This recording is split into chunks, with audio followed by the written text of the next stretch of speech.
Pest infestation? Call Bugman, because when you see red, bugs are dead.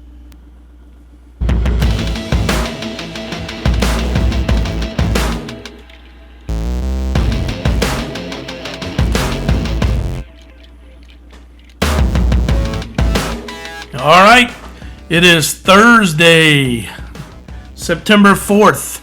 We're coming to you on Thursday. This is, we're at about 7:20. We're going to just do a quick little podcast. This is nothing crazy. NFL season starts tonight. There is no college. College is off. So we'll kind of touch on some NFL stuff, and we'll kind of get looking towards the weekend, especially around here. You have the Virginia Tech game and UVA on the road at NC State, and actually JMU tomorrow at Louisville. So we'll just touch on those. I'm probably not giving picks. Picks will be tomorrow.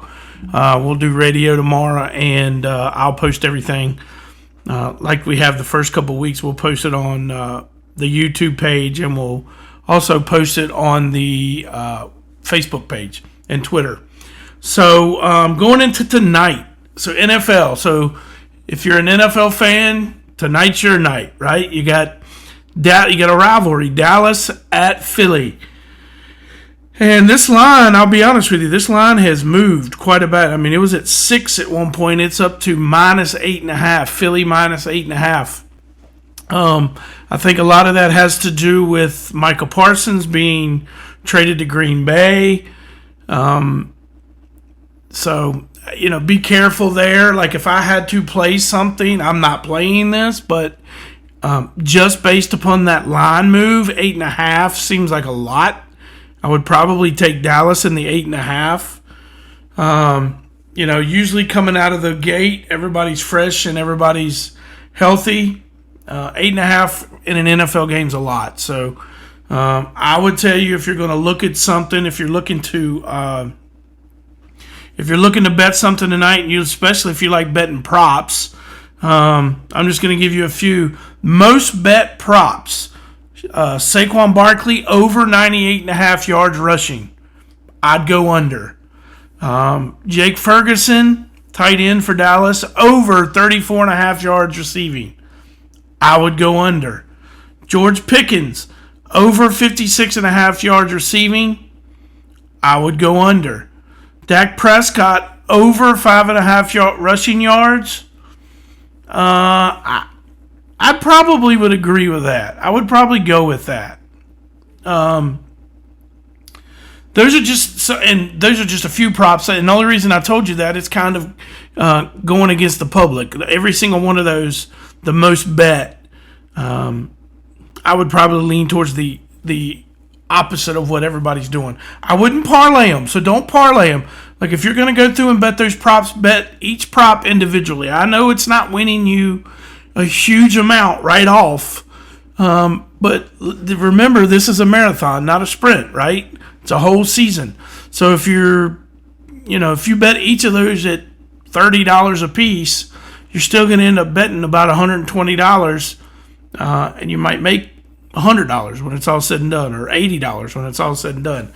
$80 is better than $0. Get that through your head. Stop the parlays. Stop the parlay and do some individual. Trust me, if that's the only thing I can get people to understand out of this podcast on terms of betting, then I did my job. Stop the parlays. Stop the parlays. And then tomorrow night you have, down in Brazil, you got Kansas City and the Chargers.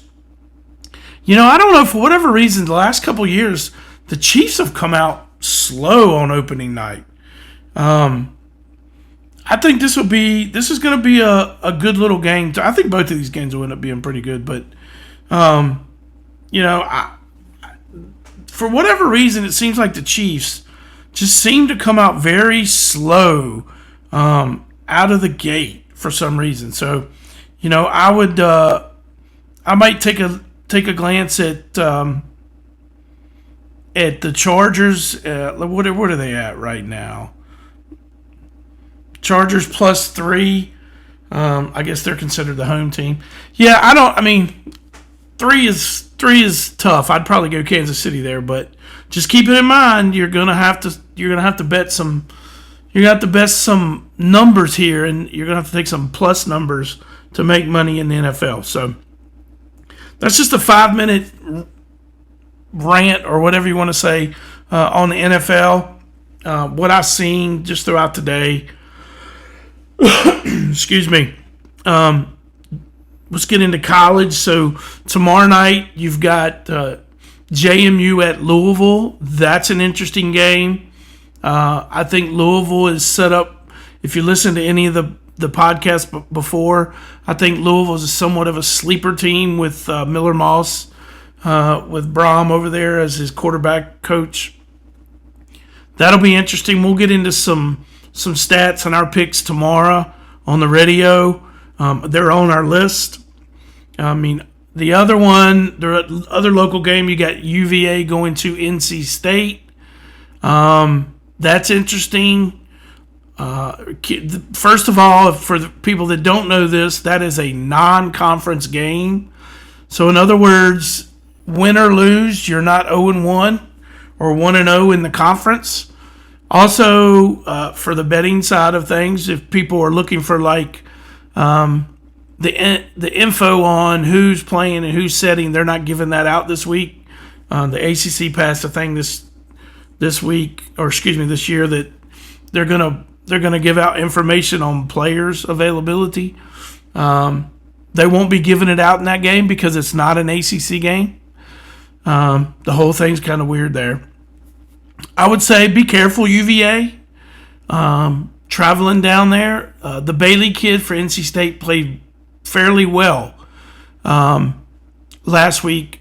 I mean, East Carolina only ended up losing by 7, mainly because they scored there at the end. It was a 14-point spread. But they threw the ball for 383 yards. And they could not run the ball. I think they rushed maybe for 39 or 40 yards in that game. So I guess the good thing is if you're UVA, you're pretty happy that the quarterback did well for UVA this past week. He is a gunslinger. We know that he likes to throw the ball. So that's a plus. So check in tomorrow, check our stuff, and we'll have a pick on that too. And obviously for a rally around here, Vandy goes to Virginia Tech. You know, again, if anybody listened to my podcast, I did one on Virginia Tech and I did one on the ACC.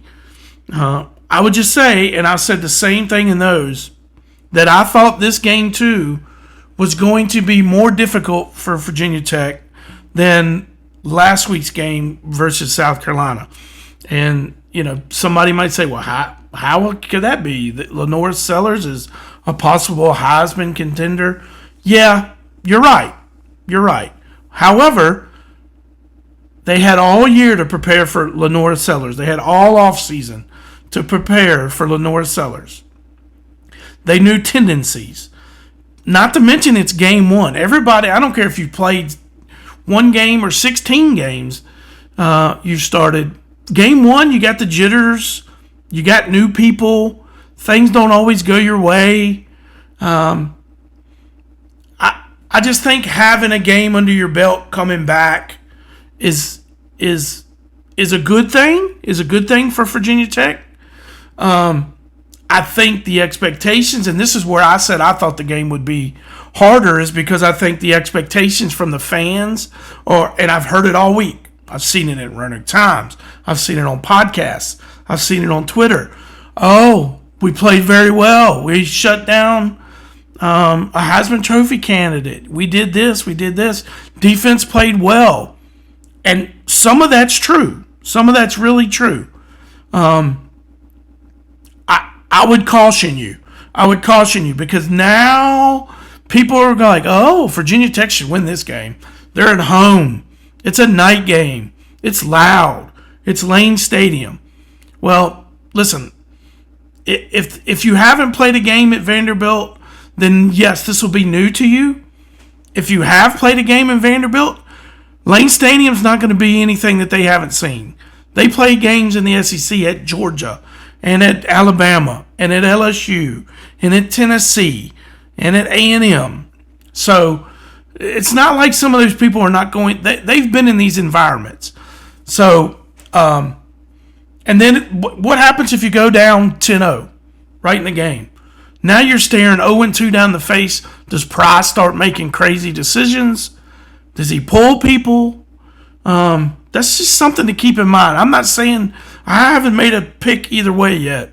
I still continue to break it down, but I would just say, excuse me, Virginia Tech fans, like, slow down a little bit. Slow down. Just because you did good last week doesn't necessarily mean you come bouncing back and play just as well or better. I would say, just looking at stats and watching that game, offensive line was not very good for Virginia Tech. Not very good at all. You gave 2 turnovers away. That's not good. What else? I mean, there's some things, and some of this stuff is stuff that can be fixed. I would just, like I said, I would just caution people that, hey, just because you did good doesn't mean automatically you're coming back and gonna do good, right? Looking at those stats, I mean, you rushed for 115 yards, but your quarterback had 30 of the 115 yards. So he was 8 for 18 on third down and 15 of 35 passing. So that's not none of that's very good for Drones.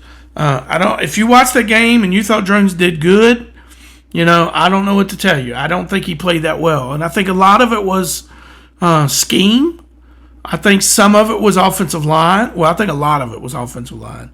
And that's what scares me going against Vanderbilt. Because if anybody's looked at Vanderbilt, they have a 350-pound nose tackle.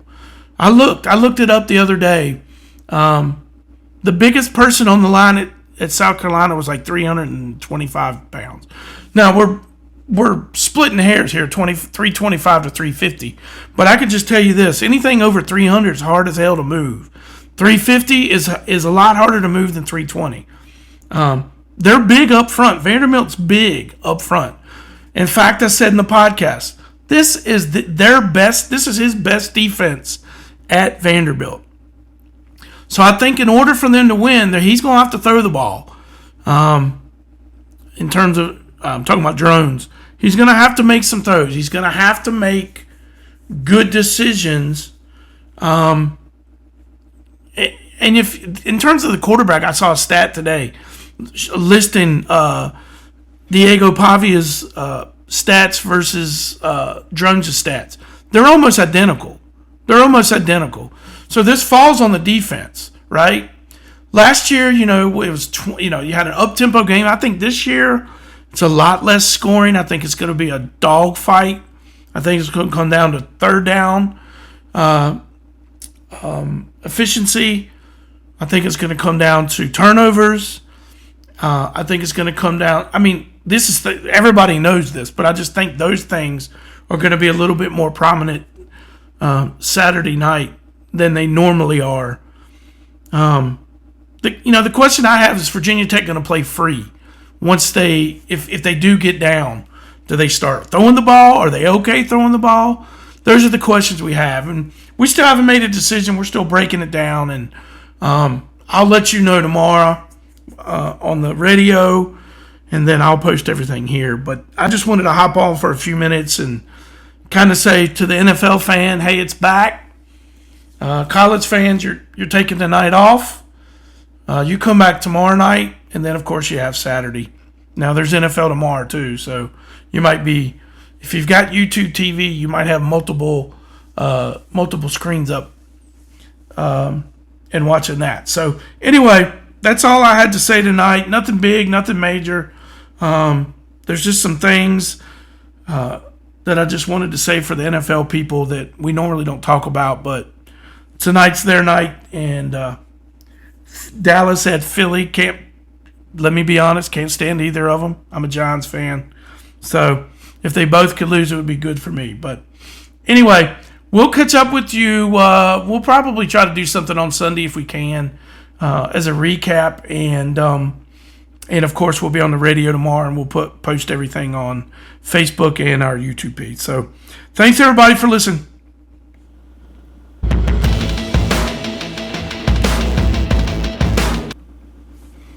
Heathens Kettle Corn and Mobile Grill. You can find them at Dr. Pepper Park, local Roanoke events, and also now doing fundraising with teams, organizations, churches, etc. Find them on Facebook, Heathens Kettle Corn and Mobile Grill.